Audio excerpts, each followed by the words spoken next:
that's a very compelling argument. You can save animals, you can save the earth, you can save your health, you can feed hungry people.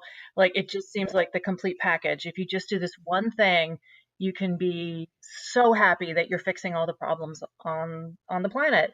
So I took it up with a vengeance, and I was going to do it no matter what. So I did it. I did it for 2 decades, and I nearly killed myself. So it didn't work in the end.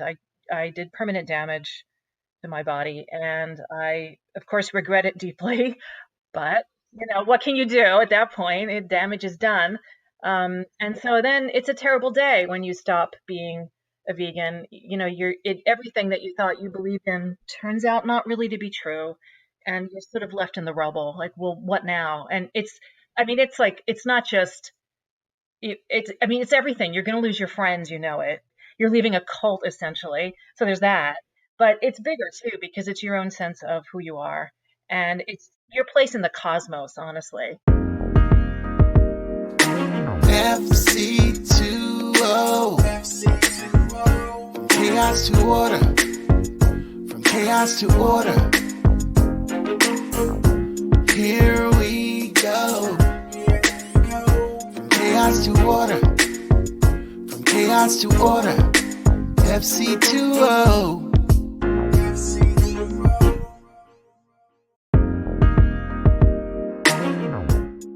Today we welcome Lierre Keith to FC2O. Leah is a world-renowned author and former vegan, and those two things, as you'll see, go hand in hand. Now, before we get into what some may find to be a contentious topic area, I'd like to preface it with one or two thoughts. There are many seemingly sound arguments for a whole array of dietary approaches, ranging all the way from breatharians, who Rupert Sheldrake talks about in his recent books, to fruitarians who will only eat food that has fallen willingly, some may say, from the tree, all the way through to the carnivore diet, which has been found by some to effectively combat severe autoimmune and psychological ailments, popularised most recently by Jordan Peterson and his daughter Michaela. As someone who's experienced spells of vegetarianism myself and worked with many vegetarians clinically, I do have some concerns about its long-term viability for some people. I'm also very concerned about animal welfare and the environmental issues associated with mass consumption of animal products, as is Leah, as you'll hear. I would urge you to listen with an open mind and recognise that this is not an attack on vegetarianism, but is aimed to be reasoned dialogue taking into account individual, political, environmental and social issues associated with the most controversial and emotive of topics. Enjoy the show. Here we go.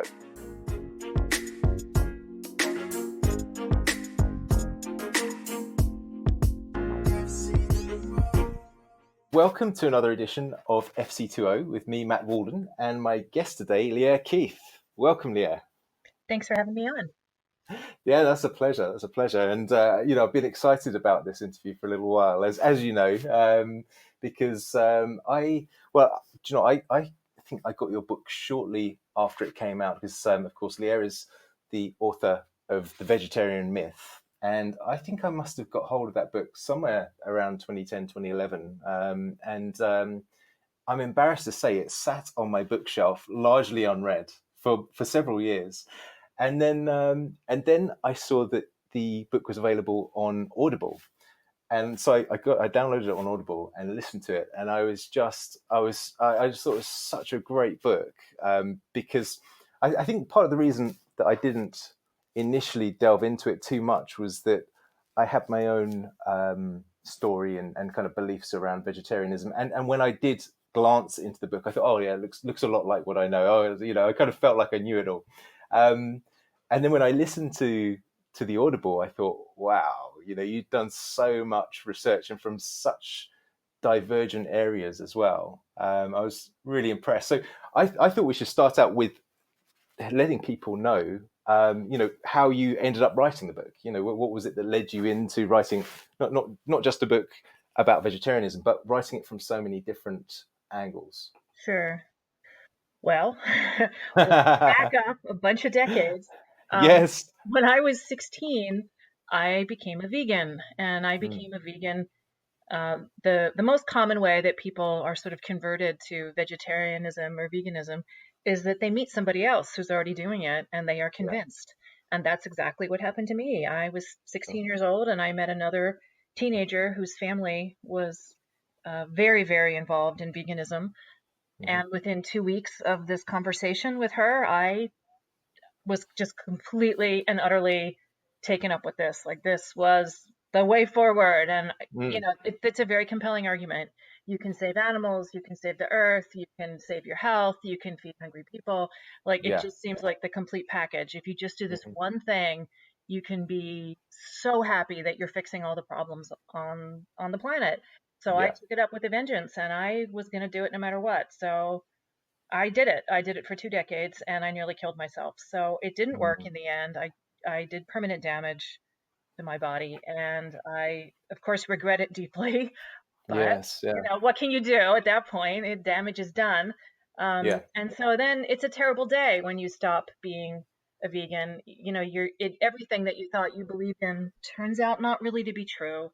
And Yeah. you're sort of left in the rubble. Like, well, what now? And Mm. I mean, it's like, it's not just it's everything. You're going to lose your friends, it. Like, there's people who are going to hate you now. It's like you're leaving a cult essentially. So there's Mm. that.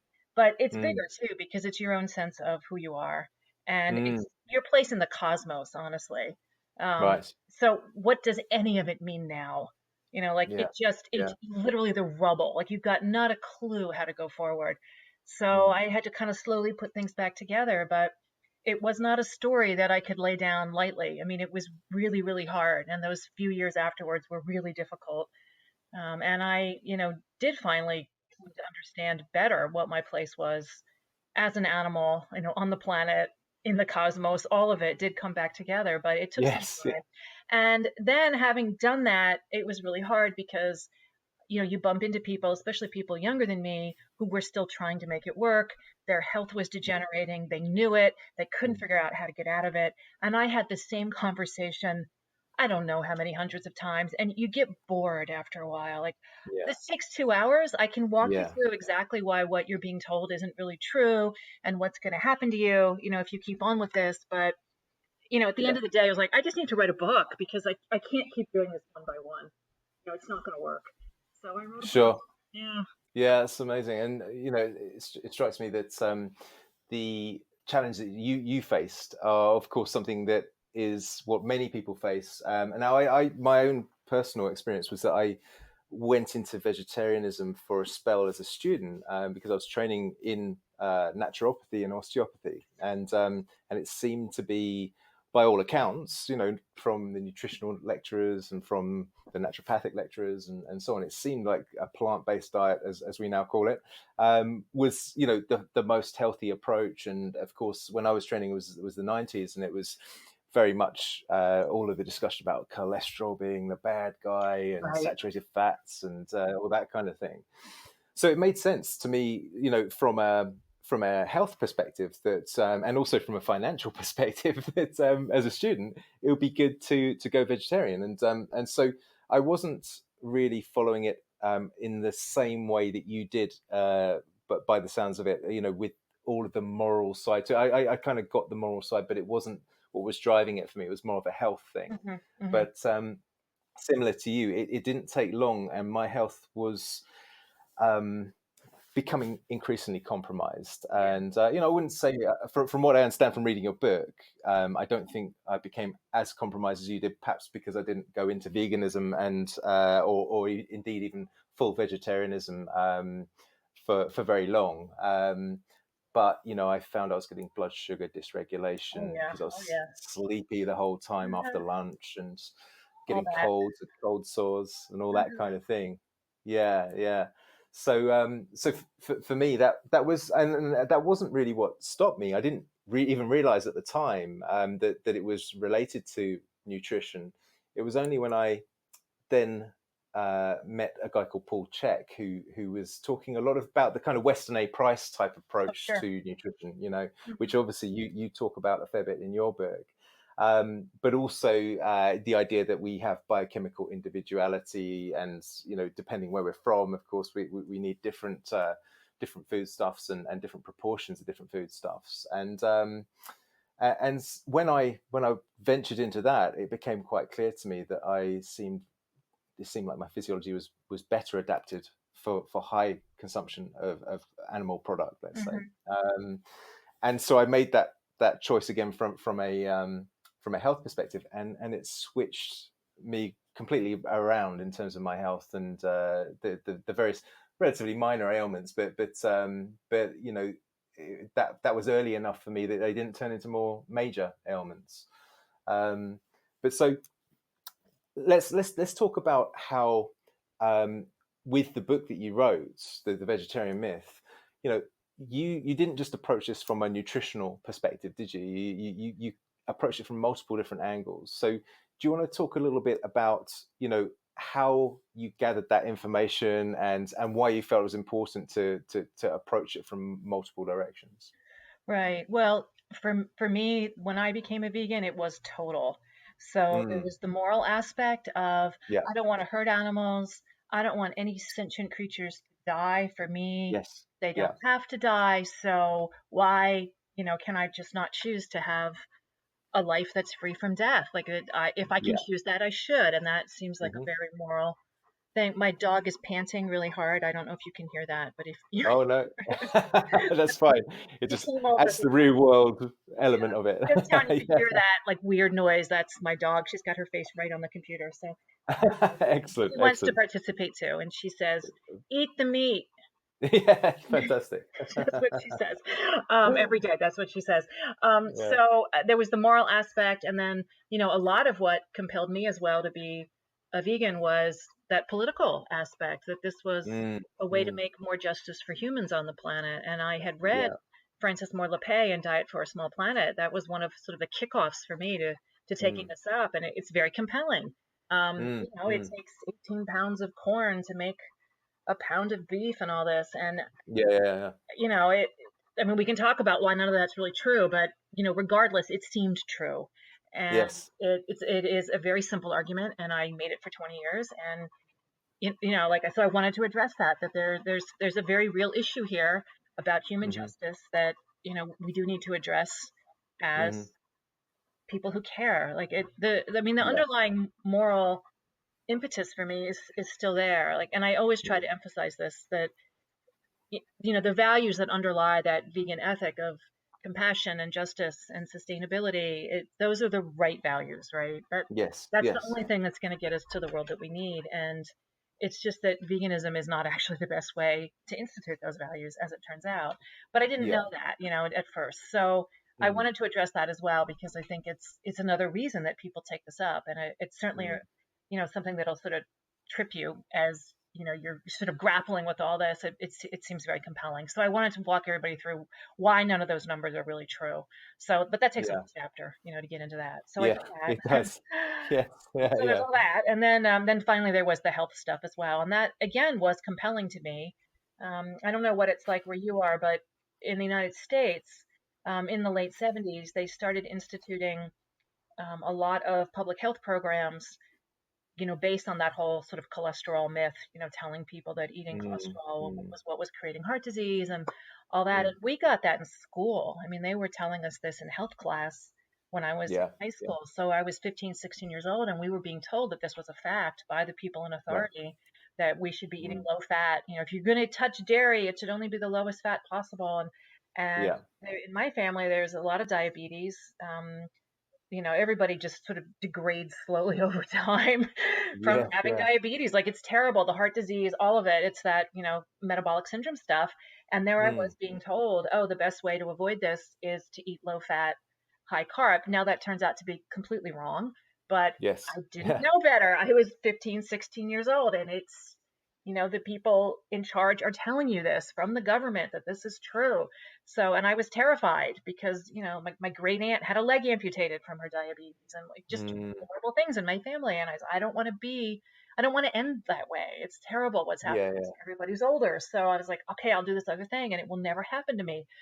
So yeah. that was the other thing. So I really needed to grapple with the nutrition part of this, and especially as it ended so badly for me, I really Mm, wanted to understand sort of in better detail, why doesn't this diet work for people? We were all told it was the yeah, best way forward.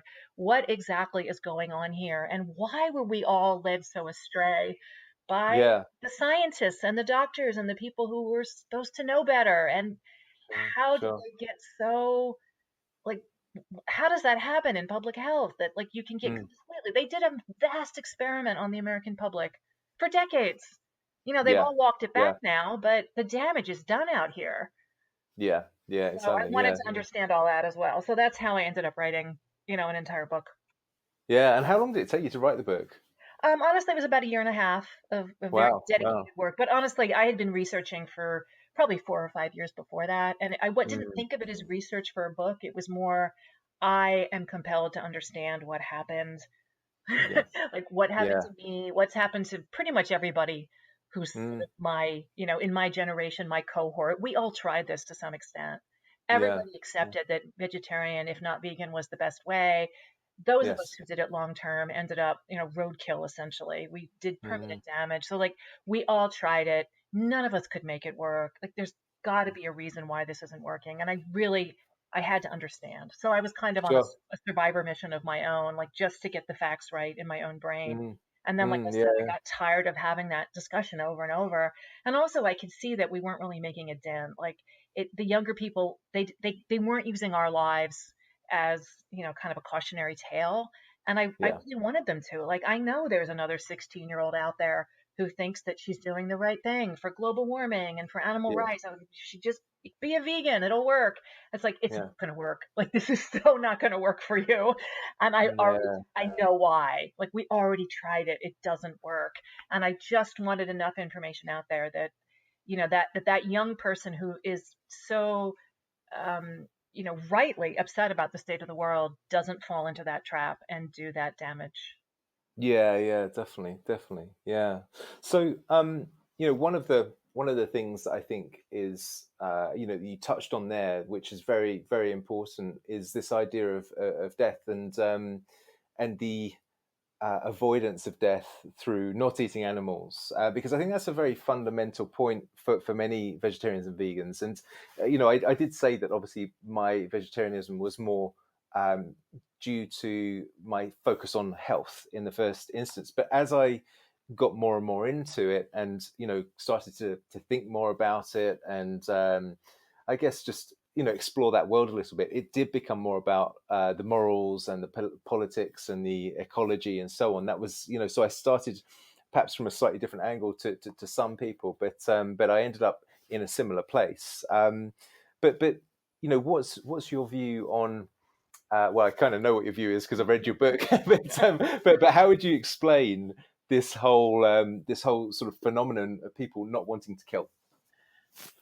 I understand it, and I still Yeah. have a very hard time with death. Yes. So, Yes. like right now, outside my window, there are spider webs, on Mm. the outside, and pretty much every day something gets caught in those webs. And Yeah. it's unbearable to me that there's, 10 or 15 minutes where this poor creature struggles to get out of the Yeah. web. And if it's something that makes noise, I can hear it. And I find it horrifying and I have to leave the room. I Mm. can't go outside and free that insect because then the spider will starve.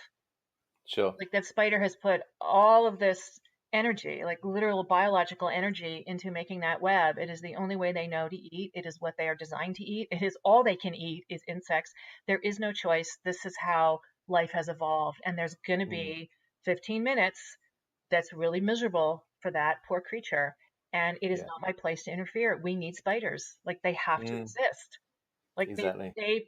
I mean, the things that spiders do, like the more you get into this, it's incredible. And Mm. we can't have a functioning biotic community without every creature doing their part. And I can't get involved. I have to let them do the thing that they know to do.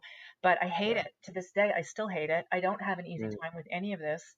And Mm. there it is. Like it's reality. The moment that you are born, from that point forward, for you to live, something else is going to have to die. Yes. And I Yes. Exactly. everything in my power to ignore that, to deny that, to get out of that, and there is literally no way to do it. All I Mm. could do as a vegan, I could look down at my plate and I could say, well, there's nothing dead on my plate, therefore my life is death free. And it was an utter fairy tale. There's no Yeah. conceivable way that there is food that does not involve death. So the first problem is, Mm. why don't plants count? And I made Hmm. all kinds of arguments that now seem um, just just very silly, honestly. And even at the Mm, time, I knew that I didn't like the way this was going, but I didn't yeah. have anything else. And so I would say to people, well, plants don't count, animals do. But that, of course, Yeah. is exactly what ranchers say to vegetarians. Well, humans count, but cows don't count. So I was just Yes. shifting. It was like, a slider bar. I was just moving, Yeah. the areas of moral concern a little bit over to include basically, anything with a face, but nothing else counted. And I also knew already that I didn't like that hierarchy. That's essentially the great chain of being that says, Mm, you've got people, then you've got animals, then you've got plants, then you've got dirt, and then you've got rocks. And that's sort of, the order of moral authority. That's who counts and yeah. who doesn't. And I didn't like that. Like I knew the world that that kind of view created, and it's a planet that's being killed. And I could Yeah. see the problem with creating those hierarchies, but I didn't have a better answer. Well, then Mm, what about plants? And I was like, and then when I would observe and try to learn more about plants and have relationships outside with trees and all the flowers and the garden and it was like they're so clearly alive and they're so yes. Yeah. responding. And the more you get into the actual science of this, it just blows apart. I mean, trees, Yeah. Yeah. they help each other, they communicate, they talk, they have friends, they have communities. Like they do Yes. everything that animals do, they just don't move very quickly. That's Yeah. honestly the only difference. And Exactly. And it, sorry, I was going to say, when I first of all listened and then read your book, that part about the trees and the forests and the way that, essentially trees parent their young and yeah, they communicate and all that kind of thing.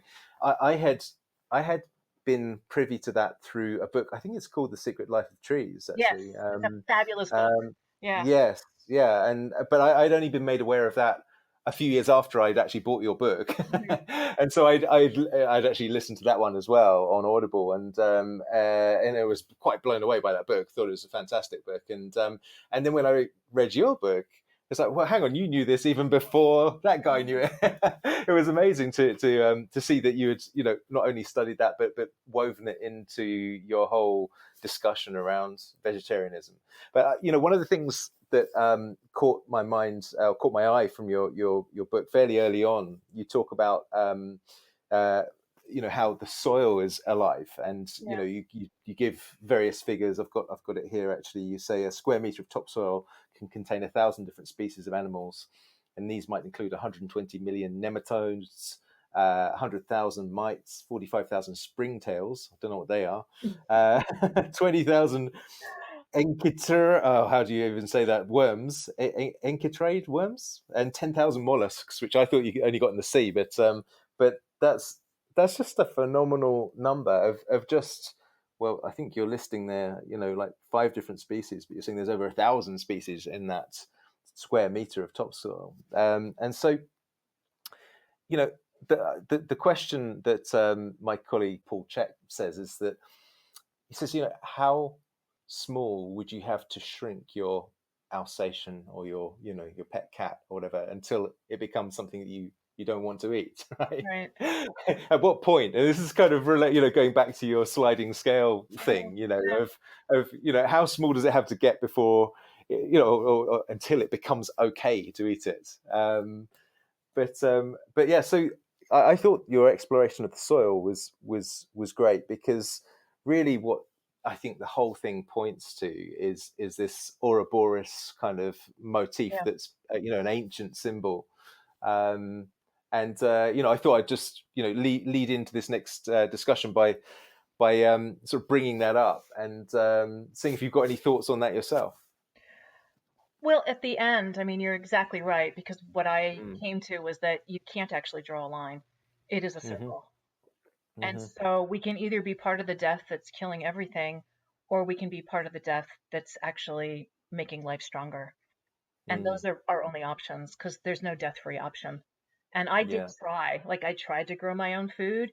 It is not yeah, possible without death. It can't be done. That is what the soil wants. It's what plants eat. They eat dead animals.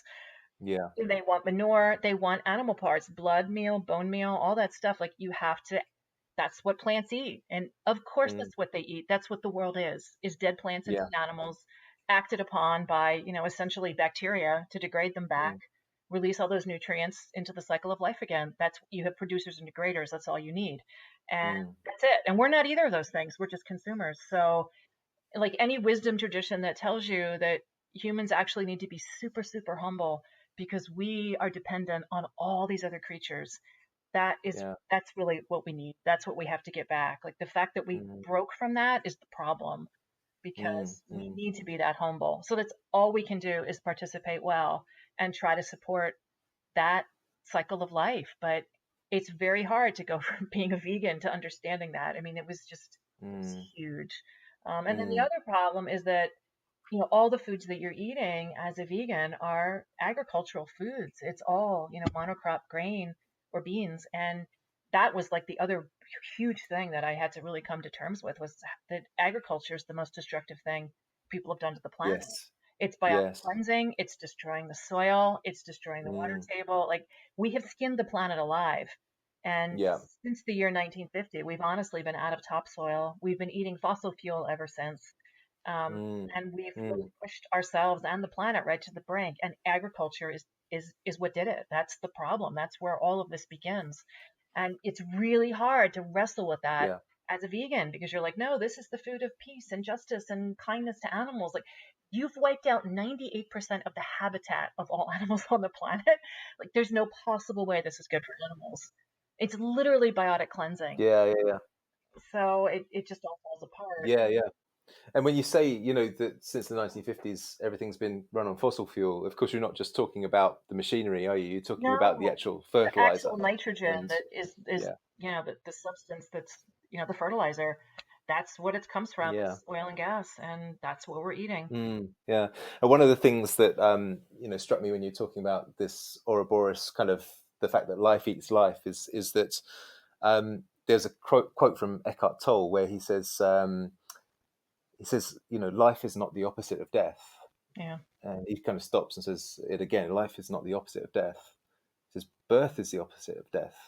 Life just is. Yeah, that's exactly it. And and that kind of captures it in some ways, doesn't it? Because I mean, and also, you know, another good example is because actually one of the things that you say in your book is that, you know, we really need to tell this story in a way a 4-year-old can understand it. And I thought, you know, that would be an amazing kind of objective for a film or a filmmaker or whatever. And then it struck me that actually The Lion King is that film in some ways, because they talk about you know, the antelope eating the grass, and then the lions eating the antelope, and then when the lions die, they become the grass, right? That's it. And That's it right there. That's all you need. Yeah. I thought that, you know, a 4-year-old can understand that. But that is the cycle of life. And I think, you know, quite clearly it is a challenge for many of us, especially when we've been brought up with this kind of scientific idea of hierarchies and evolution as a kind of upward progression of consciousness.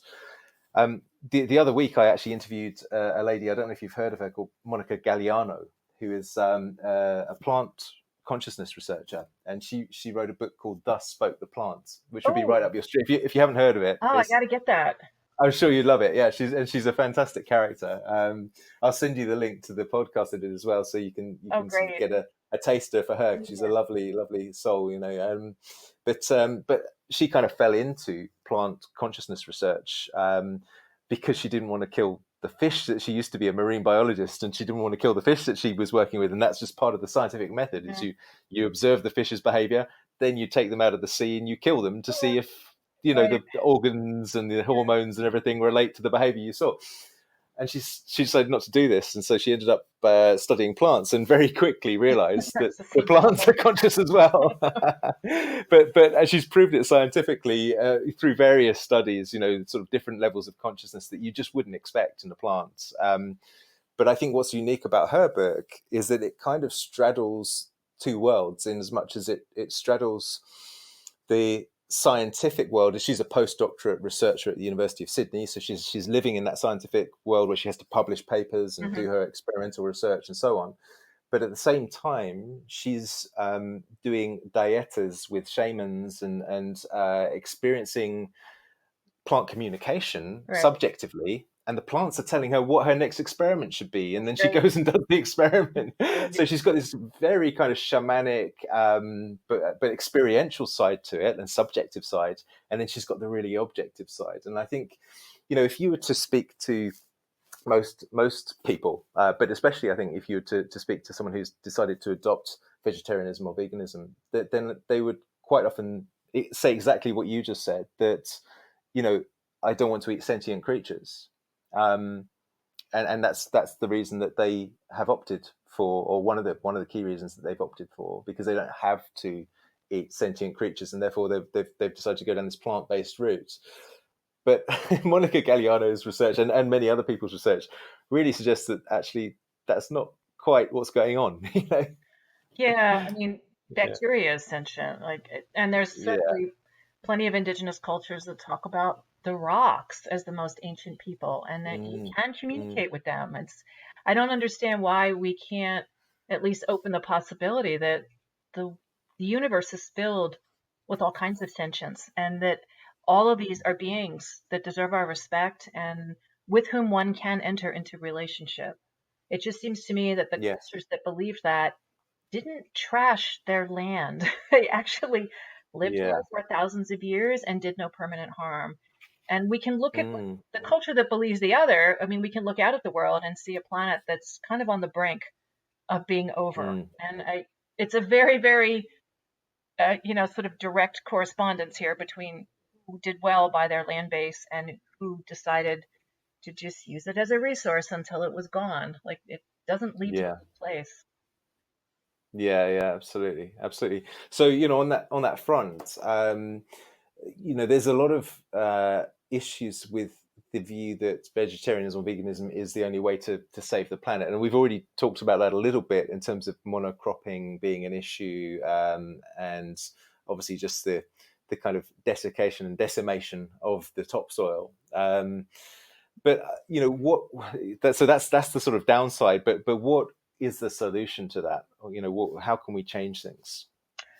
Right. So this is the moment when you do have to talk about population, which a lot of Yeah. people are scared about, Hmm. for good reasons. I mean, there's been a lot of sort of, racism behind some of these initiatives, and Yes. Yeah. certainly terrible things have happened to women in places like China with the one-child policy. I totally Mm, get why mm, people are scared of this, but the answers are actually pretty easy and they're good answers. mm. The number one thing that drops the birth rate, this has been studied backwards, forwards, inside out. This there's Mhm. absolutely as a fact. The thing that drops the birth rate around the world is really simple. One thing, teaching a girl to read. And what that means Mm, is that if women and girls have even that much more power over their lives, they will choose to have fewer children. And yes, yeah, they're able to do it. So what we have to do is empower girls to be women who have control of their futures, and then the birth rate drops. There are, in fact, hmm 34 countries that already have either negative or stable population growth. And it's the places where women have the most control over their lives. So right, this is something we should care about anyway because women and mm, girls count. But it turns yeah, out that it's actually the only way that we're going to pull back from the brink.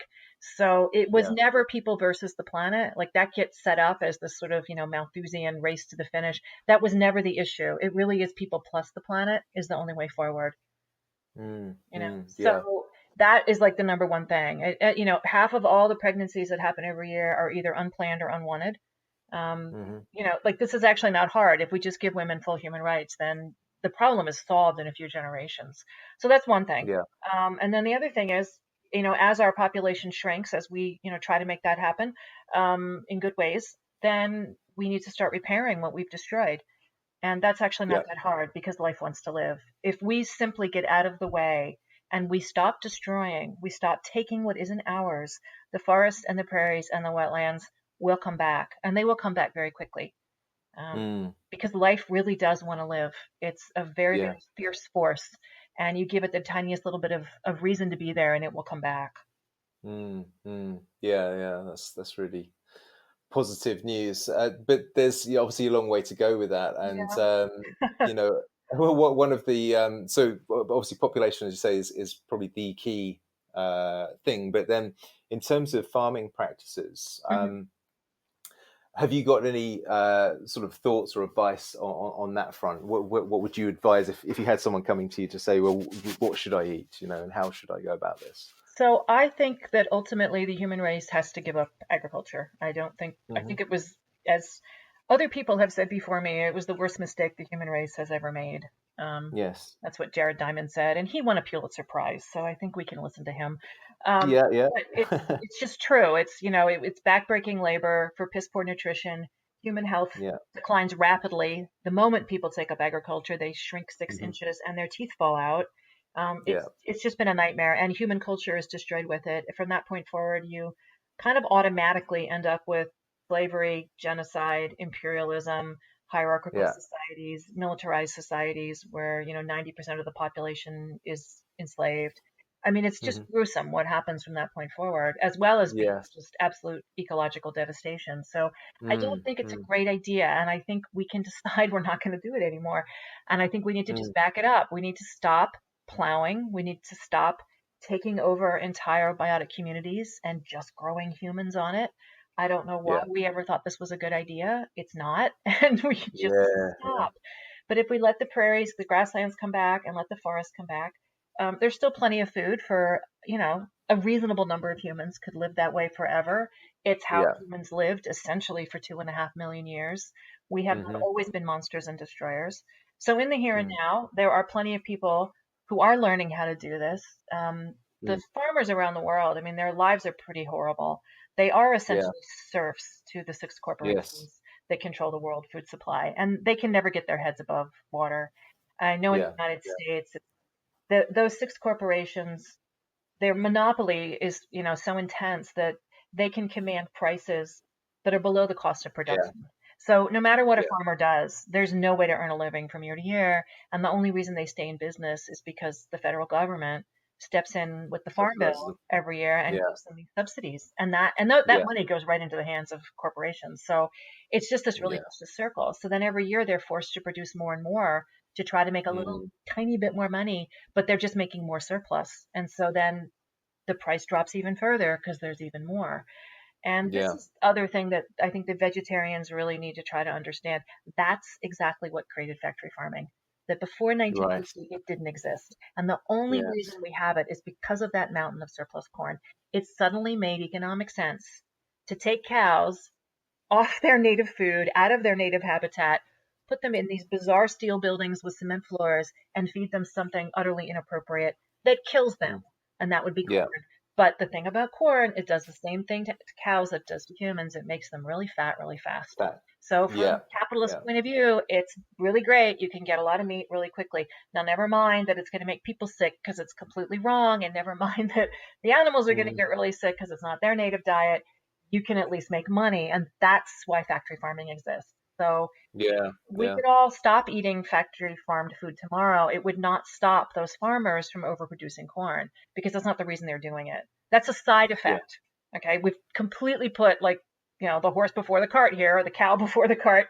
That's not the Yeah. reason. Okay. It's completely backwards. Those farmers are in a terrible position, and that's why they're overproducing corn. It's not that Yeah. cows need to eat corn, and if we stop eating meat, that will end, because it's not the issue. So that is something I really want everybody to understand, because it's not going to stop Mm. until we actually identify the problem.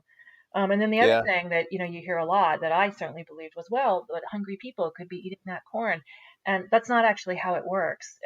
Right now, that is actually happening, and it's called agricultural dumping. So Mm. those six corporations can get really cheap food from places like America and Canada, and then they take it to poor countries, and they literally destroy the agricultural sector by dumping those cheap commodity foods into the market.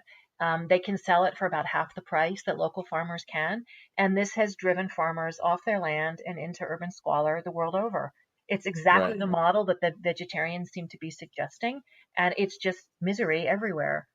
Like, that's Mm. that's not how it works in the world. Like, the last place you want to put those cheap commodity foods is in front of hungry people, because it destroys their local economies and means they will forever be dependent on, essentially, these imperialist powers that can wreck their Yeah. economies. Like, they need to stay on their land and provide food for their communities, which they know how to do if people would just leave them alone. So, Yeah. like, again, we've got this situation completely backwards. So Mm. Anyway, yes, Mm. all of this needs to be restored. And the ruminants and the grasses and the bacteria, they all make an incredible biotic community together.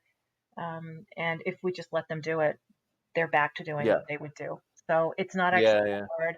I mean, in the United States, there used to be 60 million bison 150 years ago. There were 60 million bison on the Great Plains. There's Mm. historical descriptions of this. You could sit on a rock for 4 days and watch Yeah. as one single herd thundered by. Like that's how many Mm. animals there were, and they're all gone. Mm.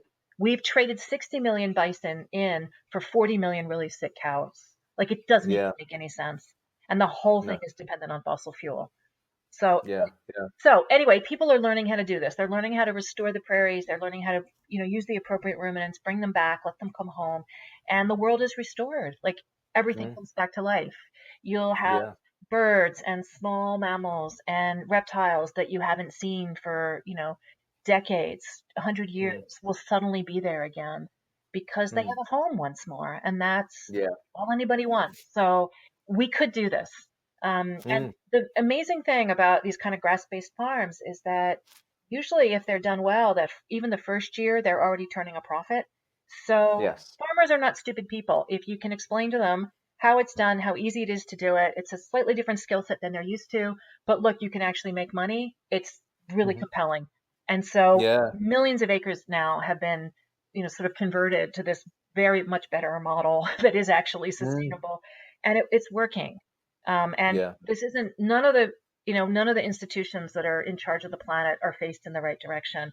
But even just talking to farmers about, how hard their lives are, how much easier it could be if they try this instead. Most people love their family farms. They really want to do well. They don't want to lose their land. It's horrifying for them living in debt, always feeling like serfs, and to be given a different model that actually can work to provide them with sort of basic dignity and a way to support themselves is huge. And it also Yeah. works. It's not actually that hard. So if we could get a tiny bit of institutional support, like some government funding, just something, it would happen so much quicker. But even just showing people the facts is often enough to get them to start trying. And it works. Yeah. So Yeah. Yeah. Yeah. Fantastic. Fantastic. And so when you say it works, there's been studies of this, and there's sort of patches of land where this is being actually done already. Is that what you're yes, saying? all over the Yeah. world. Yeah. I can send you some links Yeah. you can put up with your podcast, but it's really amazing to watch sort of the land come Mm. back to life all over. I Yeah. don't know about in the UK, but in the United States, we have a really great website called eatwild.com. And this a woman named Jo Robinson, and she's all about Okay. pasture feeding, all about grass-based farming. And it's really great information, but even better is there's a state by state listing. So you Mm. can just click on your area and it will show you a list of all the really good farmers that you can buy food from, and it's really great. It's so easy, and you can talk to the Excellent. farmers, you can go visit, you Yeah. can have a personal relationship, you can see how they do things, and you can watch the soil come back to life. Fantastic. Yeah. Well, we do have the Soil Association here, who are the sort of organic regulator, but I know organic farming isn't quite what you're talking about. It's It's has bigger. some similarities, Yeah, of it's course. definitely it's bigger because Yeah. you have to face that just that plowing is inherently destructive to the soil, that we don't have a right to just take Yeah. over vast quantities of land and dedicate it to humans, that we're better off getting our basic nourishment from inside living communities rather than imposing ourselves across them. Yeah. Yeah. Yeah. Okay. Okay. So in terms of sort of social, I don't know what the right term would be, social construction or social planning. Of course, part of the reason, as I understand it, that agriculture emerged is that as people began to congregate into bigger and bigger towns and cities, of course, they couldn't grow the foods within those, well, I suppose, metropolitan type areas, and so what they had to do was to grow outside of the city, and that's some of the sort of rationale for where agriculture emerged. But is that I mean, ultimately, I think where we've got to in our discussion is you're almost talking about the agriculture since the 1950s and the almost the tie-in with the military industrial complex and how these fertilizer factories are old munitions factories, and so if we were to sort of trace it back a little bit in human history over the last few hundred, perhaps few thousand years, what's your understanding of agriculture? Let's say if we were to go back a couple of thousand years, we obviously, we were beyond, we were well into the Neolithic and beyond the Paleolithic at that stage. But so would that be that kind of agriculture? Of course, I imagine they were ploughing, so they were messing with the ecosystem, but it would have been a lot more natural and, of course, organic than the kind of farming that we're seeing on a mass scale today. So there have been, I think, 34 civilizations in the history of humans. Every last one of them ends in the collapse, and this one Right. would be no different. They last somewhere between 800 and 2,000 years. They literally last until the soil completely gives out, and then there's nothing left. And then the pattern is it'll spring up somewhere else nearby, and then the same thing happens. So you have to think about, so what is a city? Like this word civilization, it comes from the same word as city. And what it means is people living in densities high enough that they require the importation of resources. So what that means is they've used up their own. So they have to go Yes. out and get those from somewhere else. And so from that point forward, it doesn't actually matter like what lovely, nonviolent, beautiful values people might hold in their hearts. You are dependent on imperialism and genocide because no one willingly gives up their land, their water, their trees, their fish. But because the city has used up its own, it has to go out and get those from somewhere else. Right. So that's like the last 6,000 years in a few sentences. And that's the problem. The moment that you are living with overshoot and drawdown, you're going to use up your own stuff. You're all going to be starving unless you do something else. And the only other thing to do at that point is to go out and conquer your neighbors. So agriculture makes that possible. It also makes it inevitable. So that's like a really vicious circle.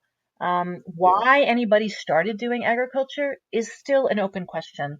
Like I've read so much about this, I've tried to understand, what are the theories about this? And the theory that I learned like all the way back to, grammar school was, well, there were too many people suddenly, and the only thing they could do Yeah. was, sort of intensify what you could get from the land that they had, and so they had to plant crops, and then everything was fine, and sort of that's the sort of the story, like, oh, we figured this great thing out, and we were all lifted out of constant hunger and the threat of starvation, and all these wonderful things happened after that. And the archaeological record does not prove that to be true. Like, there's not actually mass starvation amongst hunter gatherers. In fact, people are incredibly healthy and their bones are long and strong and dense and disease free.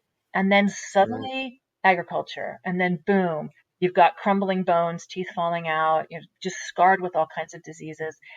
We don't Yeah. actually know why people took up agriculture. The only theory I've read that seems to ring true, and who knows if this is the reason, but the theory is that, well, this food is addictive.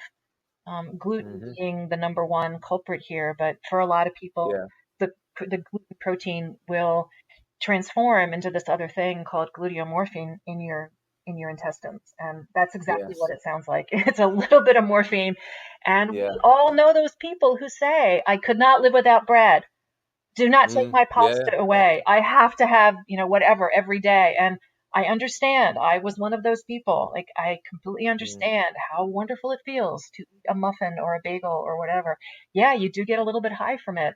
And it's legal and it's available everywhere. So you might not even realize how addicted you are. But Yeah. it is absolutely addictive to a great number of people.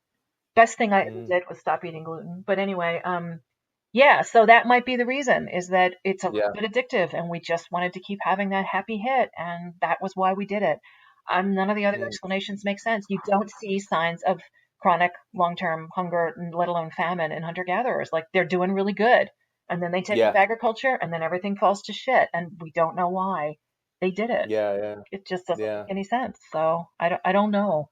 I read a book by a guy called Steve Taylor called The Fall, and he's talking about the idea of the ego developing in human evolution, and he ties it in with the switch from essentially more of a hunter-gatherer Paleolithic style Mhm. existence to the Neolithic, and suddenly because at that point we're starting to look at ownership of things, Right, so we're right. starting to look at ownership of land, of people, of creatures, Yep. of tools, and so on, that we start to develop this sense of self, whereas before it was much more a sense of tribe and working as a group and working with nature, and the integration was the kind of key factor. And of course, it was a disadvantage to have stuff, right? You did, Right. if you're a Right. hunter gatherer and you're nomadic, you Yeah. just don't want stuff. The less you have, the better, because you're on the move, right? Yep.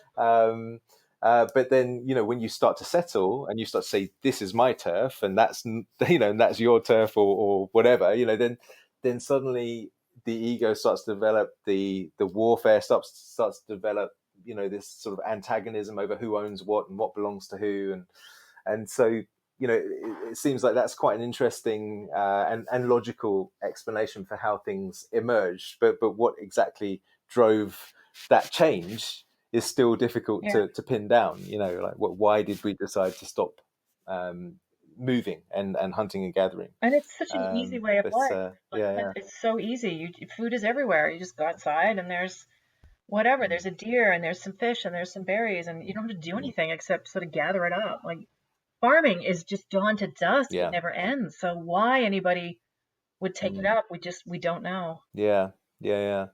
So one thing I wanted to ask you now, my daughter is 13, nearly 14, and she is going through that phase of actually, in this day and age, of course, looking on Instagram and YouTube at all of these animal cruelty videos, Sure.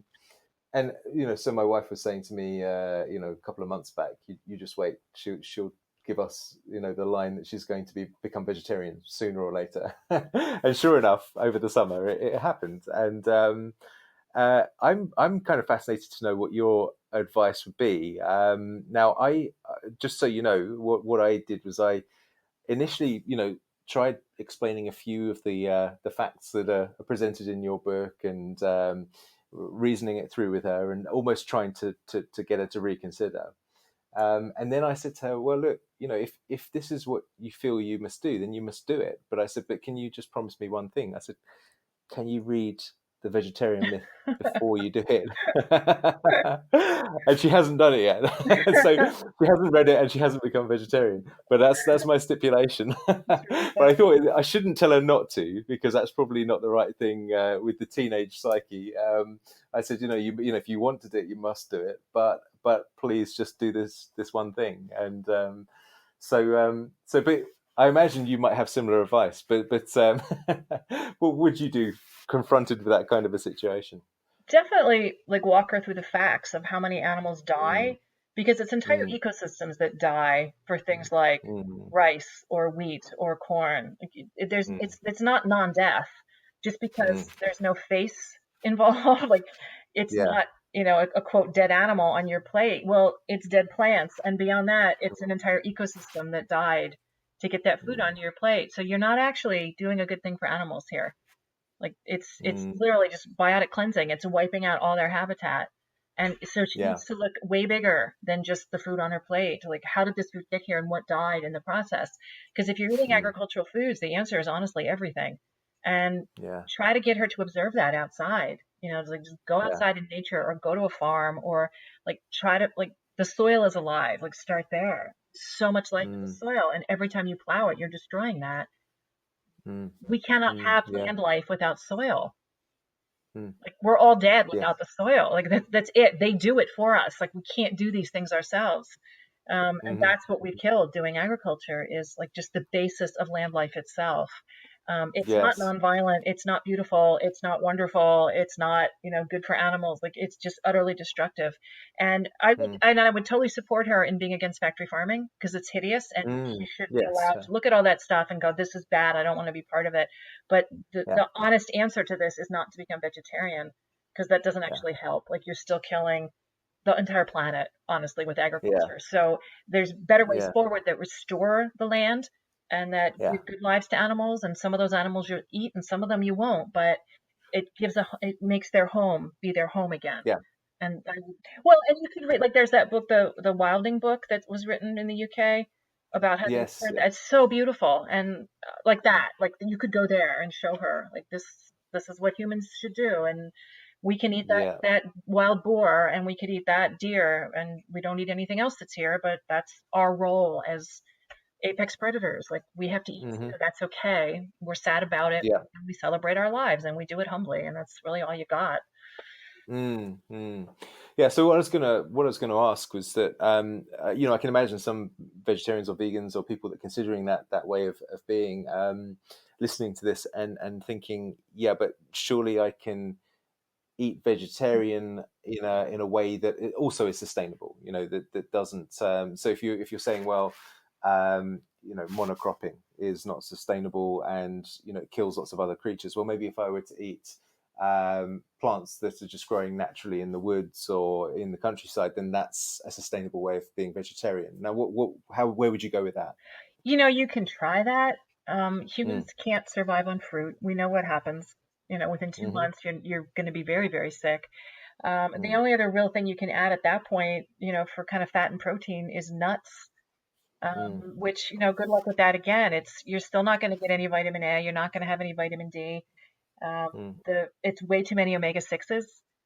mm, There's no mm. omega-3s in it at all. And just Yeah. without cholesterol, I'm sorry, but you don't have any hormones, and that's it. Mm, I mean, your reproductive organs are going to start shutting down. Like, you're not going to be yeah. fertile. Good luck Yeah. having a baby on that diet. I mean, you can Yeah. Yeah. try it. Like, we know where it ends, though. Like, we know Yeah. what humans Yeah. need to eat. We know that there Mm, are some things that we can't produce on our own. We have to eat them.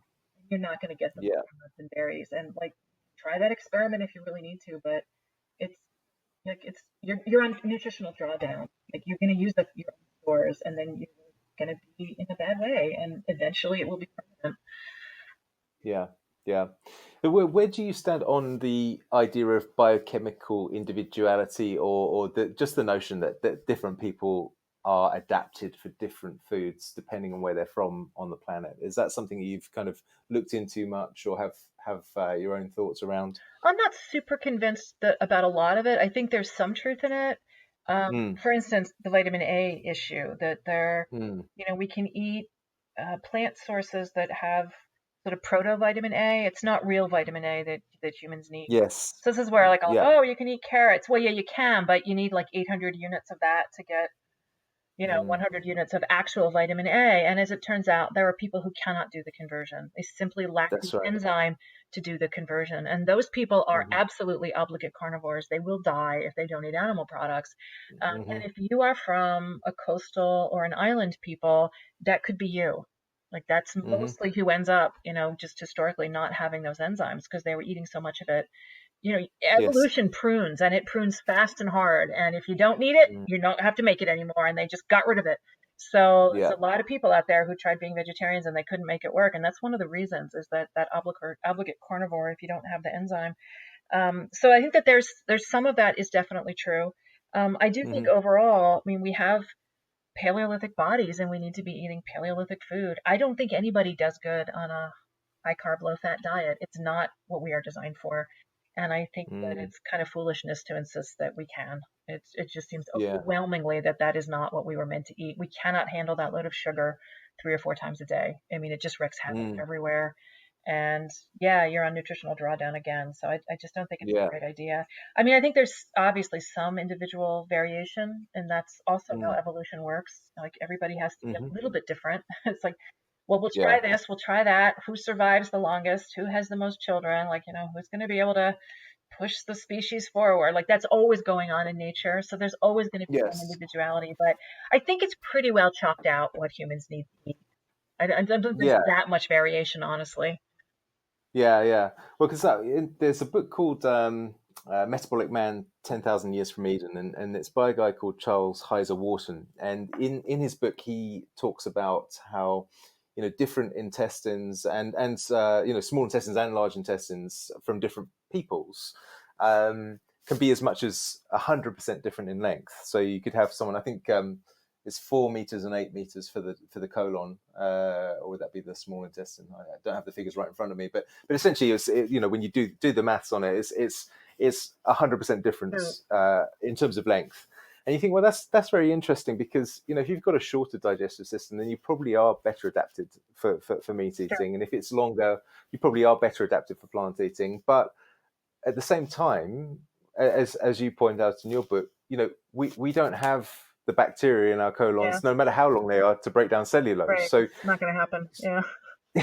so you still got a bit of an issue there, right? Yeah. Yeah. Yeah. Big. Yeah, and this leads into, sort of looping back round to talking about getting the cattle back onto the prairies and that kind of thing. I was at the Ancestral Health Symposium in LA, the first one they did. I think it was 2011 or something. And there was a guy there who was from one of the American universities. He's a professor, and unfortunately, I didn't take down his name at the time. And so, I've actually tried to look him up a couple of times since, but haven't been able to track down who it was. But he was doing a presentation about the challenge of feeding the population, and he was saying that when you've got as big a challenge as we have, he said that you need to look for an organism that is highly successful that you can then turn into a foodstuff. And he said, so, one of the most successful organisms on the planet is grass. He said you can go to pretty much every continent and there's grasses there. And he says, so really we would need to be eating grass. That would be one good solution for us, apart from the fact we can't digest it. And so he says, so actually what we need to do is we need to find an organism that can eat grass and turn it into something that we can digest. Right? Yeah. And then he went into the whole explanation that you go into in your book about how grass, because can you tell us a bit about grass and how it was a kind of evolutionary step change in the way plants Do their thing. Evolved to do their thing. Yeah. Grass is so interesting, and this is immediately observable to pretty much anybody. If you go outside or look out your window, if you see trees, you'll see that the tips of the tree branches, the leaves are going to be a brighter color. And that is this year's growth. Most plants grow that way. They grow from the far reaches of their bodies outward. Grass is different. Grass grows, the growth point is actually down near the soil. So they grow from the bottom, not from the tips of their blades, but from the bottom, from the, where they are at the ground. And they evolved being grazed. That's why they do that. So every time that a grazer, let's say a bison, comes by and takes a bite of grass, that actually stimulates the grass to grow more. So, which is very different than a tree. That doesn't happen when you bite off the leaf of a tree. So it was this whole kind of evolutionary cohort that developed together. And that is what evolution is, honestly. I mean, it's what life is a whole bunch of interactions between different species. It's a series of relationships of life. That's what it is, honestly. It's a web, right? So they all evolved together. And so you have three main players here. You have the grass, you have the ruminant, and you have the bacteria. So first of all, the grass evolves to be eaten. Being chomped like that, being broken off right there near the bottom, is a good thing for grass. It makes it grow more. It makes their roots stronger. It will make them grow deeper, which they need to do to survive the summer. And then it can grow faster from the top again. So it's it's this amazing thing that grass does. So, and they did that because they evolved with ruminants who were going to eat them. So then the ruminants, their role, okay, now you have to picture a grassland in the summer, and it's really hot and it's really dry. And that's why it's a grassland and not a forest. Forests are much cooler and much wetter. That's what trees do. And grasses are totally different. They are for the dry parts of the world. So it's hot and it's dry. And what this means is that there's no bacterial activity at the surface of the soil. It's too dry. Right. So all of the life goes two places. It goes underground, where it's still moist. It's moist and dark under there. So there's still some bacterial activity going on along the roots of the plants. But the surface, there's nothing there. It's too dry. So who is doing the work of keeping the nutrients cycling is the bacteria that live inside the ruminant. So this is the bargain that they made with each other as they all evolved. The bison said, or the cow or whoever said, you can come and live inside my body where it will be moist and the exact right condition, and you can live in my four-chambered stomach, and in exchange, you're going to feed me. So when a cow or a bison is eating grass, they're not actually eating it. What they're doing is they're feeding it to the bacteria. The bacteria are actually doing that. They are the only ones that can break down cellulose. That bison on their own cannot do it. So who's doing it? The actual work of that is that bacteria, and they break it down, and they're eating the cellulose, and then in turn, the bison actually eats the bacteria. So the bison is doing this really fun thing. It's taking very, very poor density food, which is, I mean, it's just pure cellulose grass. There's nothing there, Yeah. but Yeah. turns it into very good quality protein and fat in the bodies of bacteria. So, Yeah. and this Yeah. again, everybody is eating somebody. Okay, there's no death-free option. We're going to go back to that. The Yes. grass is Yes. being eaten by the bison. The bison's actually feeding that grass to the bacteria. The bacteria is eating the grass, and then feeding its own bodies, like they're getting eaten by the cow or by the bison. And then out the other Hmm. end, you've got, a little bit more bacteria is going to come out with the fecal matter and the urine. You're going to have a little bit of bacteria there as well, which will help in the summer. But the main thing that keeps the nutrient cycle moving is that the bacteria live inside the bison. Um, Right. so Yeah. Yeah. that's what makes Yeah. that entire biotic community function, is those are the keystone species. Without them, it can't happen. They are the ones who make it happen. And that's Yeah. just extraordinary. Like if you, I just remember learning about this. I was like, God, your mind is just blown every time you learn more Mm, about the mm, natural world. It's such an incredible thing. And over millions of years, yes. like how long did it take for every one of those players to kind of work out their genes so that they could all work Yeah. together like that? But there they are doing it. And if you Yeah. take one player out, the whole thing collapses. If you take out the bison, if you take out the grazer in there, the plants, the because nothing will degrade the plants, their bodies just kind of fall over when they're done growing, and then you'll have Right. it just builds up on the surface of the soil, this like Yeah. undegraded cellulotic matter, and then the plants underneath will die from it. Yes. And so Yeah. then the plants are further and further spaced apart as they one by one die, and eventually you just have a desert. I mean, there's nothing there that can grow. Right. So it will just Right. degrade to nothing. And you can take out any Yeah. players and you end up with the same thing. You end up with a desert. And there is another player Mm, here. I mean, it's those three are very crucial, but you do need the apex predators as well. So you need wolves, right. grizzly Yes. bears, or humans, or somebody. And our role is to keep the grazers moving, because left on their own, Right. they'll just stand there and they'll eat too much. They'll eat it down to the ground. Right. They Yes. need to Yeah. be Yeah. Yeah. moving. So the predators apply the pulse. It's like the heart. Yeah. And that's what we do, is Wow. we keep them moving and moving quickly. And then the grass can Yeah. recover, and it will recover really well. So a lot of the people who are doing what's called managed grazing or mob grazing, that's what they're figuring out. On this Right. land, in this climate, with this amount of rainfall, how fast do I need to move those grazers so that the grass is at the height of its productivity all the time? And Yeah. it's a Yeah. little bit of a fussing around, but you can figure it out. And then you Yeah. have sort of peak production of soil, of food, of habitat, of water. Like everything just comes back to life when you get it right. Yeah, amazing, amazing. Yeah, and one of the things that I think is important to sort of point out here, at least my understanding from what I've read, is that when you feed a cow grass, it doesn't burp up methane nearly as much as it would do on corn, if at all, and it actually becomes a net carbon sink as opposed to contributing to the carbon footprint. Is that something that you've come to understand as well?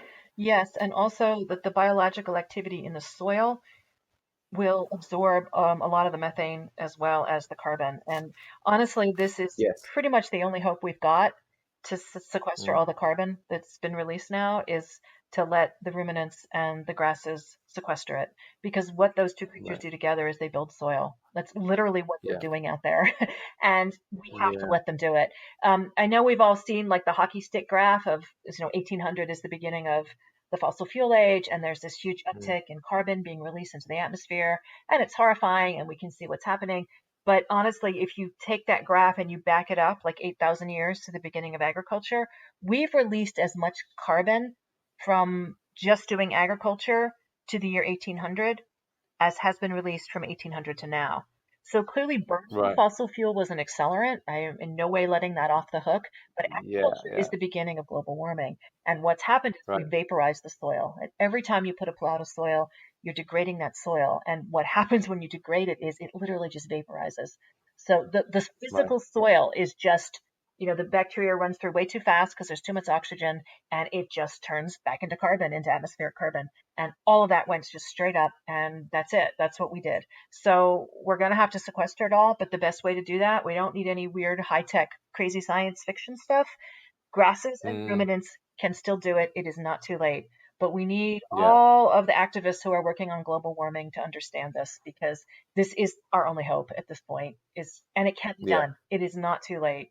Like, when you look at the statistics, at the numbers that people are able to produce in terms of soil, building Yeah. soil, it absolutely can be done. It is not too late, but we need to get on it. So I really, really Yeah. hope, like, Extinction Rebellion and Greenpeace and, like, 350.org, like, they need to get on this train, because it's our only solution. Right. Yeah. Fascinating stuff. So, one of the things that ties in with this, and I'm not sure if it ties in so much with the discussion of methane and carbon, but one of the books that I read in this area was A Benign Extravagance by Simon Fairley. And one of the things he mentions in there about different, it's very fascinating actually, talking about how different cultures adopted different animals and, the accepted animals to eat and so on and so forth, and how it ties in with their religions and all this kind of stuff. It's very, very, very interesting. But one of the things he says about peoples who favoured the pig is that they tended to settle in areas where the foodstuffs that were available were sort of substandard grains, food waste, feces. They're kind of more densely packed areas or forest dwelling areas, and so what he was saying is that pigs can actually, they're twice as efficient as cows at turning substandard grains or food waste or even feces into meat. You can not that you not that you want that's to do your that, point. but they will eat anything. I mean, banana peels, like, just Yeah, anything that we could yeah, never in a million years eat as humans. And that's the thing that yes. I really wish a lot of the vegans would understand. It's like, it's not a direct competition either between Mm, animals eating this and us eating that. Even the ones that are in factory farms, they're mostly eating the waste that's left over from agricultural mm, processing. They're really only eating mm, about 13% of it as anything that a human could eat anyway. The rest of it really is the leftovers. Like, they yeah, press soybeans to get the oil, and then that oil is, I mean, very stupidly used for humans. It's not particularly edible by us, but given industrial food supply, that's what goes into it, is that soybean oil. mm, And then they've got this mash left over, and that's what's fed to animals. Like, they're not getting right. whole soybeans that a person might eat. They're getting the Yeah. leftovers from industrial food processing. Yes, yes. Now, one of the important points I think we've already made briefly, but I think it's worth coming back to, is the whole concept of cholesterol Oh, and yeah. the concerns that there were around cholesterol. Of course, we can only get cholesterol from animal produce, and the idea, of course, back in the 90s was that cholesterol was the driver of heart disease. And I'm not sure, I don't think this is from your book, but I've certainly heard it from other people as well, which is the idea that blaming atherosclerosis, which is the process, of course, in heart disease, on cholesterol is like blaming the fire brigade for causing fires, Yeah. right? Because essentially the cholesterol's turning up where there's a problem, right? Yeah, It's not exactly. that the cholesterol is the problem, Yeah. but so then, of course, you go into great detail in the book about the importance of cholesterol for all kinds of aspects of our health, in particular hormonal health. And one of the things that struck me about it is that there's this figure of somewhere around 80 to 85% of the cholesterol that we need, we make endogenously, so within the Yeah. body. But we need to get obviously the remaining cholesterol from Yes. foods, and the only foods that contain cholesterol are animal foods, Mhm. right? So that so there's a little bit of an issue there. But it struck me that it's a little bit like the discussion around vitamin C and how certainly I think Linus Pauling's work, when he discovered vitamin C, he went on to suggest that the reason that we have stopped producing vitamin C as humans, because of course most mammals do Right. make their own vitamin C endogenously, is that at a certain point in our evolution, our ancestors were eating a lot of fruits. In fact, they were quite frugivorous at one point. Was his take on it, and so we lost the capacity to produce vitamin C endogenously, and so the fact that we're not making enough cholesterol endogenously for optimal health kind of points to me to being a similar process as, at a certain point in evolution, we must have had to start eating a fair amount of meat for our bodies to stop producing enough endogenously. Does that make sense, or does No, I mean that that mean just seems absolutely sort of obvious, and I don't even know why anybody is still believing that kind of cholesterol mm, myth. It's like so obvious that we need it. Every single cell in your body is mm, surrounded by a membrane mm, that is made from cholesterol. Like you would not have any cells. mm, If we took all the cholesterol out of yeah, your body, you'd be a puddle of just liquid on the floor. Like, and then I want everybody to think about this. What is yeah, an animal? yeah, What is a human? We are a series of electrical impulses contained inside a watery environment. Now, how does that happen? Well, mm, all of those electrical impulses, they have to be insulated. They have to be coated in some substance that lets them fire. And that substance is called cholesterol. yeah, of course. That's what, that's what coats the nerves so that your nerves can actually work. You wouldn't have a brain. You wouldn't be able to move your hands or your legs. Like what? It's not possible without cholesterol. And then again, yes, the hormones, every last one Mm, of your hormones is made, that's the mother substance is cholesterol. You don't have any yeah, like from yeah, sex hormones on. And so what your body will do is say, well, all right, you don't have to reproduce today. We can put that off till you're feeling better. So we'll stop making yeah, sex hormones, but we'll keep the other ones moving because you really need those moment to moment. But this is why a lot of mm, women, especially on kind of low fat vegan diets, have such terrible trouble with fertility. Is like, yeah, well, yeah, eat a little cholesterol, things might start moving again. So yeah, and then yeah. we can talk Well, about actually, brain health too and depression. Like it's just ubiquitous in those mm, people who eat low fat diets. It's, you're like 3 to 4 times more likely to have serious issues with depression, with suicidality. They're even murdered at a yeah, higher rate. People who eat low fat diets, really, murdered more often. really, Like what in the world? But yeah, it's just bizarre. that's Like crazy. that one I can't figure out, but it's true. So I have no Right. idea what it just Maybe seems because they're so odd. more irritable. Yeah. Yeah, maybe they're just like provoking fights. I don't know. Yeah, yeah, yeah. It's very sort of scary. This whole sort of the over focus on certain, what nutritionists might call sort of dietary culprits like cholesterol and saturated fats. Because also, of course, we've mentioned cholesterol, but saturated fats are another one that were very much put down as being very detrimental to Yeah. health to consume saturated fats, and yet, again, a lot of the cell membrane is made from saturated fats. So cholesterol, saturated fats is what this bilaminar lipid membrane is made from, and you've got 100 trillion of those somewhere around that in the body, which are constantly being turned over. And if you're not getting that saturated fat from your diet and the cholesterol alongside it, then how are you going to make a healthy cell? And one of the things that I think fascinates me is that Bruce Lipton, who is this cell biologist that talks a lot about Hmm. epigenetics, he is talking about the cell membrane is the brain of the cell. It's so a lot of people thought originally that it was the nucleus that was the brain of the cell, because it held all the information. Hmm. But he's saying no, the nucleus holds the reproductive information. He said that's the gonad of the cell. It's not the brain. The brain is the membrane, because the Interesting. membrane is the intelligent part Okay. that decides what comes And in and right. what goes out of the Sure, sure, cell. sure. And then he says, of course, in biology, if you look at how an organism, an animal, develops embryologically, then you've got the endoderm, the ectoderm, and the mesoderm. And so the endoderm is the organs; it goes on to form the organs. Yeah. So these are the kind of primitive embryological Hmm. tissues. So all endodermal tissue goes on to form organs. All mesodermal tissue goes on to form the muscles, and not just the muscles that move us, but the muscles that squeeze our arteries and Okay. squeeze our intestines and so on. And then there's the ectoderm, and the ectoderm forms the The skin skin. and the brain, right? It's the same. Wow. It's the same thing. The brain and the skin are made Fascinating. from the same thing, right?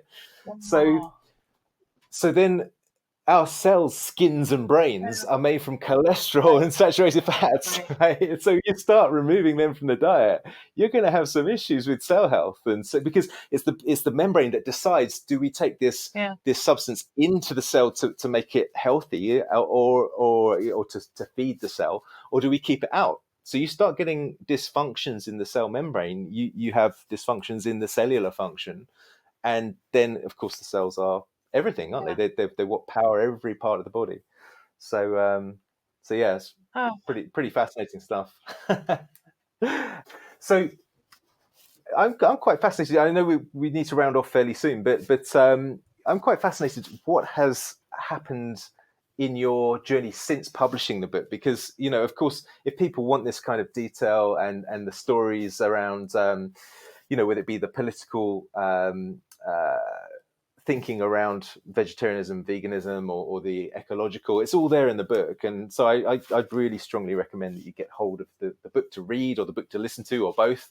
But I'm interested to hear what's not in the book, and what's happened to you since the writing of the book, and have you been invited to conferences and got reactions there? Have you had resistance and backlash from people? How has your journey been since 2009 when that book was first published? it's a mix. When Mm, I'm invited to speak at places that are about nutrition or about sort of the politics of food, I'm very well received. There's a very warm receptions. mm, I mm, get lots of people who, say really nice things. Your book changed my life, like the kind of stuff that writers mm. want to hear. So that's always a lot Yeah, of yeah. fun. But, you're speaking to people who have sort of been on a parallel path, and they at least get some of it already. So it's sort of fun Mm, to be amongst those people because they like me, and that's always a happy yeah. day. But then there's other Yes. places where, of course, I'm not as warmly welcomed, and it can be very controversial. And, there is at least some set of vegans who hate me and wish I was dead. So Mm, it mm, can be, it can be. I mean, it feels like life-threatening situations sometimes. I mean, who knows? But yeah. they, I get a lot Yeah. of hate mail, a lot of death threats. Um, Mm, that kind of thing is fairly regular as well. So mm. that's one reason I have two giant dogs. Yes, Good luck getting yes. past my Yeah. dogs. Yeah, So yeah. it's sad Th- that it comes to it. Like we can't just have a discussion about different ideas, Yeah. the state of the planet and what might be the best way forward. That it has to be that Mm, just kind of mm. insane. Like, God, could we just talk? If you don't like my book, you can just take it Yeah. back to the library. Like, it's not that big a Yeah. deal. You don't have to read it, but And it's really like, oh my, yeah. yeah, do you think it's because people identify such a sense of self from their behaviors and from their group affiliations? I mean, because it makes no logical sense that anyone would have any kind of ill feeling towards you to the extent that they want to, even be abusive, let alone physical harm or death threats that you've talked about. There's no logic behind that. Like you say, you could have a debate I don't for know. I sure. know. Yeah. Yeah. I think that is part of it, that it's definitely true that if you're a vegan, it's who you are. It's not just what you eat. It's not Mm, just what you believe. It's a thing that you are. And so any yeah. information that's sort of counter to that, it really does feel like Mm. a threat to your sense of self. It's not just, Mm, well, this is a different idea about what might work for the planet, or, oh, look at this. This is more science information about human function and my mm, brain and what my heart disease, whatever. It's way bigger than that. I mean, it just feels really kind of gut level, like reptile brain level. Like I'm being yeah, threatened by yeah, this information. And honestly, yeah. nobody should feel that way about facts. Mm, Like that's, mm, no, you no. are now moving into a fundamentalist mindset where you can't actually engage with different ideas. Like that's a scary place. And it's a place that obviously humans can go pretty quickly. And we always, no matter what Yeah. we believe, no matter where we sort of sit on the political scale, like we should always be guarded against that. That level of Mm, rigidity never ends well for anyone. And you have to yeah, stay open to other information. Because what if you're wrong, first of all? Because I was really yeah. wrong for 20 years. And Mm, that's kind of a mm, permanent price. Like when you do permanent damage to your body that doesn't go away, it's forever. Like that was a big mistake. But then you wonder, well, yeah. what other mistakes am I making? And it should make us all more flexible to think, well, I've been wrong about Yes. things. Like this stuff you believe when you're 16, you're not probably going to believe when you're 30. Like a huge amount of things happen Sure. to you in your life and you change. Yes. And that's good. It's called growing up. It's called maturing. It's Mm, called gaining knowledge. Hopefully mm, wisdom at the end of it. But that's not going to happen if you're shut down. Like you had this incredible gift of a human brain. It was 2 million yeah. years in the making. Don't shut it off. Like just stay open to Yeah. other ideas. It's not healthy. If you and your Mm, friends are that insane about not listening to other ideas, there's something that's wrong.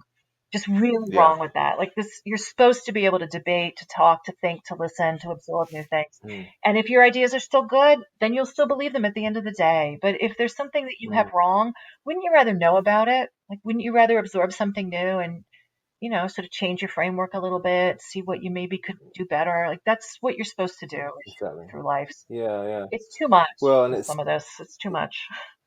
yeah, and it's really the whole premise of how we got here is to be adaptable, isn't it? That's what Yeah, evolution is yeah, about. It's yeah. about adapting to new information within the environment that you're inhabiting, and yeah, it strikes me that, of course, one of the things that's happened very recently is there's been this film come out called The Game Changers, which was um, what's the name of the guy?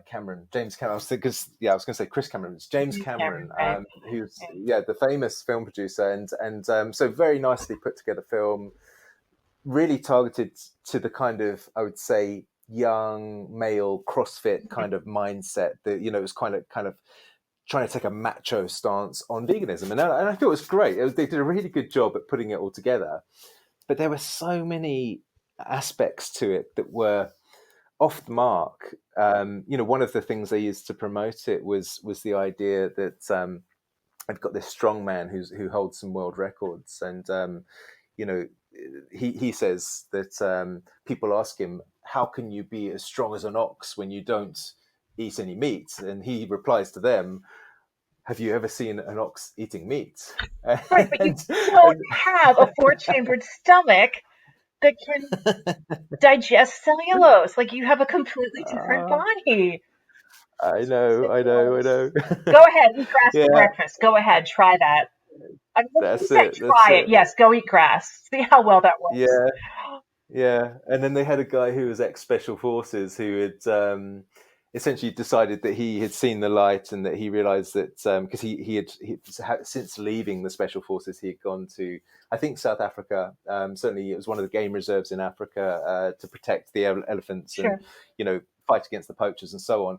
And then he realised that he was being a hypocrite because he's saving the animals in the park, but then going home and eating animals. This is how he describes the sure. story. Um, and then he says, and some of the most biggest powerful primates, like you take a gorilla, for example, that thing's a vegetarian, but it'll fuck you up in 3 seconds flat. And you're kind of thinking, I think you're missing the point here. This is like, but again, it's to try and appeal to that Oh, macho that's so psyche. silly. And yeah, and I mean, obviously, you've got a whole chunk of description of gorillas and how their gut functions and so on in your book. Look at like, think about the silhouette of a gorilla. It's a great big valley with skinny arms. That's because they have this huge digestive system because they mostly eat Yeah. plants. So it's basically like, Mm, a cow essentially in there. We don't have mm, that. We don't look like that. yeah, Even just our silhouette is so different for obvious reasons.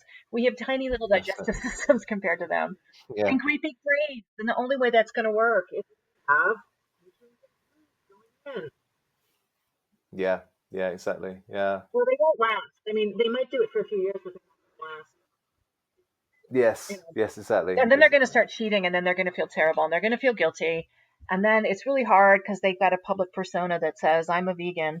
So then they're going to have to Mm, make a huge, thing on social media about, well, I'm really sorry, I'm eating beef again, and everybody's going to hate yeah. them. And like we've seen this story so many times. Yeah, yeah. Well, actually, Paul Check did an interview on his podcast with a guy called Tim Sheaf, who ran a vegan. I think it's a vegan clothing company, but certainly it was vegan related. But he is an elite athlete in the kind of obstacle racing world, and of course was very public about his veganism, and then started to get unwell, as you probably Yeah. predict, across a period of time, and ultimately listened to his body and decided that he needed to eat some Uh-huh. animal produce, Yeah. and bit by bit, he got healthy again, Yeah. and so then of course he got some real vitriol and attacks Yes. on him because of going against all of his values and all this kind of thing. And it was really fascinating to hear his experience, and probably similar to yours, some real nasty, Yeah. threatening sort of interactions he'd had with people. But this leads on to one of the key themes in your book, which is, several times in the book you talk about adult knowledge. Sure. And could you just briefly explain what that is? Yeah, so that was from, I didn't make that up. That is a phrase Mm, from a man named Martin Prechtschel, and he was mm, in Central America. I'm pretty sure it was Central America. mm, Um, mm, and he was adopted into like a local people there, indigenous people, and they taught mm, him a whole bunch of things about their life ways and their spiritual practices and all of this. It's called mm. Honey in the Heart, I think is the name of the book. Um, Right. anyway, it's really, really beautiful. But that was what he had to learn was adult knowledge, and there's a word Mm, for it in their language. But what it means is this idea that every single human and really every living creature is dependent on every other living creature, that nobody can do it alone, that that's just not what life yeah. is. And Sure. that was sort of the profound thing for me was, I can't grow my own food without killing a whole bunch of things. I have tried to do it as a vegan and it can't be done. And the soil needs to eat and the plants need to eat and the animals need to eat. And what do you know? We are all feeding each other. It's not Mm, actually about me dominating them. It's about we're all taking turns. yeah. And that Yeah. was it. Like we're all dependent. Like where do we think oxygen comes from? Like I can't make oxygen. You can't make oxygen. Mm, Like hmm. the phytotrophs are the only one that can do that. So mostly plants, some plankton. Like that's it. Yeah. We Yeah. can't make Yeah. it any other way. And it's the same with those little degraders in the soil. Like those are the people, tiny little people who are making all of those nutrients available again to the rest of the community of life. Mm, You and I cannot do that. We can't do yeah. anything for ourselves, really. We are so utterly dependent. And that should just make us Yeah. so humble and so grateful rather than Yes. feeling Yeah. like arrogant dominators. I mean, the truth is completely so far in the opposite direction. We are so utterly Yeah. dependent on everything else. And, that's that moment where we have to say thank you and we have to be grateful. And all we can do is do it well. Like, Mm, am I part of that cycle? Am I doing everything I can to strengthen that cycle and to throw my loyalty in with that cycle, the cycle of life, rather than the mm, destruction of it? mm, That's all you've got. So that was my adult yeah. knowledge was I can't actually get out of this cycle. I tried my hardest to be the one that said there is no death, that my existence does not depend on any more suffering of any being, but it just is not reality. It's every single thing I ate had once been alive, and that living thing had needed all kinds of other things to die to support it, and then it was my turn, and that's it. I will die someday.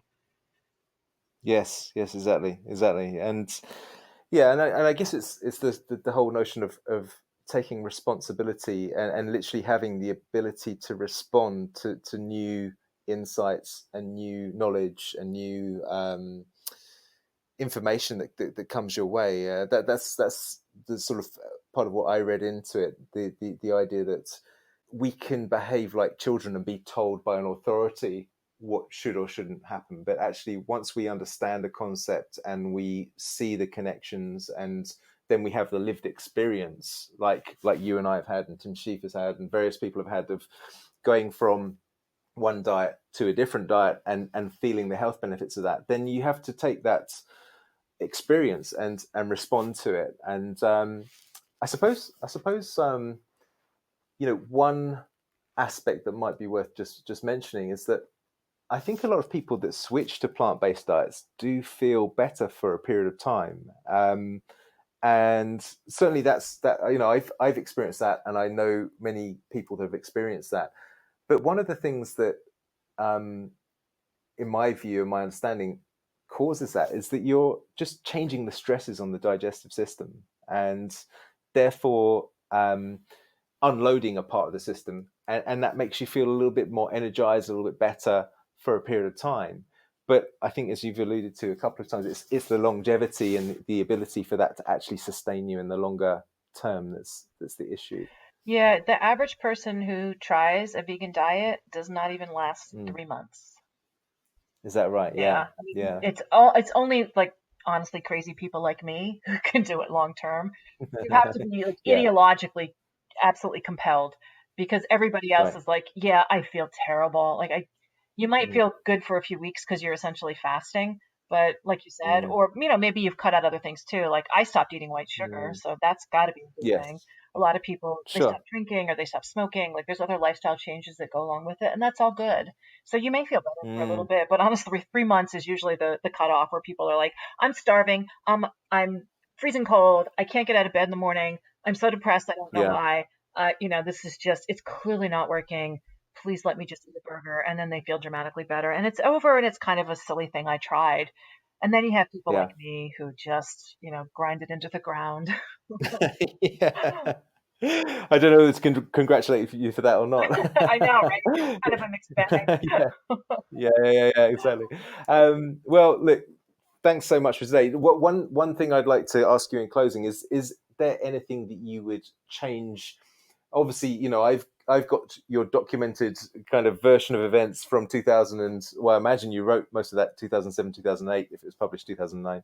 I'm not sure exactly your writing years, but is there anything that you reflect on and say, I think I would change that, either maybe you make it even more harsh than it was back then, or more direct, or would you soften any of it, or would you change any of the information that's there? I mean, from what I can see, it's all still valid today. Yeah, I would. But The thing I would change, I would add more about grass-based farms. I would add more about yes, grass yeah, restoration and prairies, and yeah, that's right, really the way forward. I didn't quite understand all of that yet in a way that I do now, mm, and that is just, it's so key to yeah, honestly, saving the planet is the only thing that's going to sequester that mm, carbon, and everybody needs to understand that as a baseline. So I would have a lot right, more in the book about that, but whatever, it's fine. mm.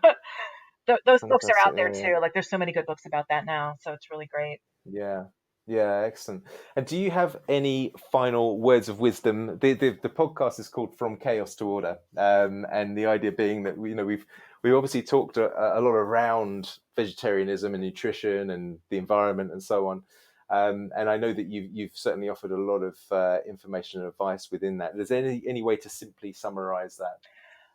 I would say that if you're listening to this and you are a vegetarian or a vegan or you're considering that always to keep your mind open to other information, that the person that you are will not change, even if it turns out that you're wrong about some things. You'll still be Mm, the same person who still really does care about animals and about the earth and about justice and about compassion. Like those are not things you ever have to give up to be a good person. Like that, you will always be the mm, same person, even if you decide that this is not necessarily, the way to go. And that to me was the most terrifying thing. Was, will I right. still be a good Yeah. person even though I have to eat this thing that I hate eating? Like what's going to happen? Mm, So that mm, doesn't have to change. It's just you need to expand sort of the bandwidth of what you're looking at, because you may end up with a different way forward, and it's still yeah. good. Like you can still be a good person. Yeah, that's beautiful. That's lovely. It's something that I think perhaps because of my own journey into vegetarianism wasn't initially from the moral side, and that kind of, like I say, came a little later for me. That aspect of it perhaps was more hidden from my view. One sort of final thought from me is this idea that when you eat something, do you kill it, or does it become a part of you? Does it live on through Right, you and you live on through it? right.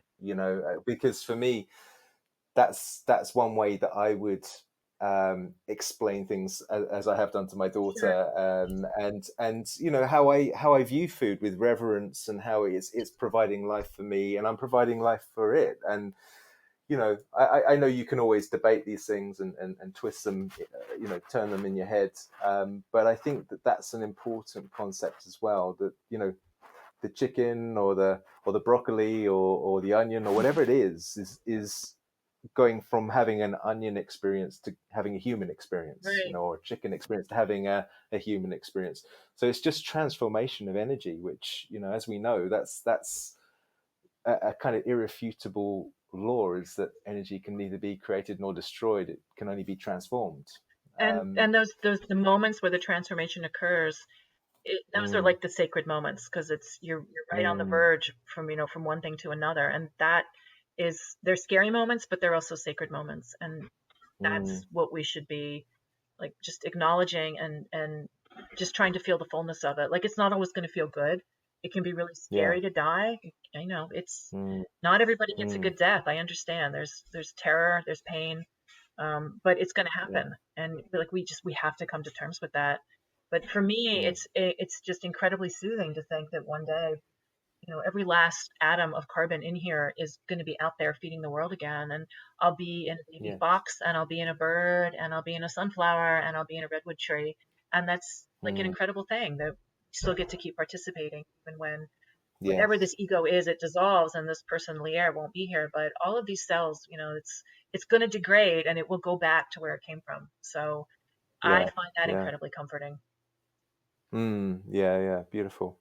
Well, thank you so much for today, Leah. Really enjoyed that, and ever so grateful for your time today, but also all of the time and effort you put into the book, and for being brave enough to put it out there and face whatever consequences you've had to face as a result. But it's certainly a message that I think the world needed, and hopefully more people will get to share in that message and pass that message on through the podcast and through reading the book. Well, thanks for having me on.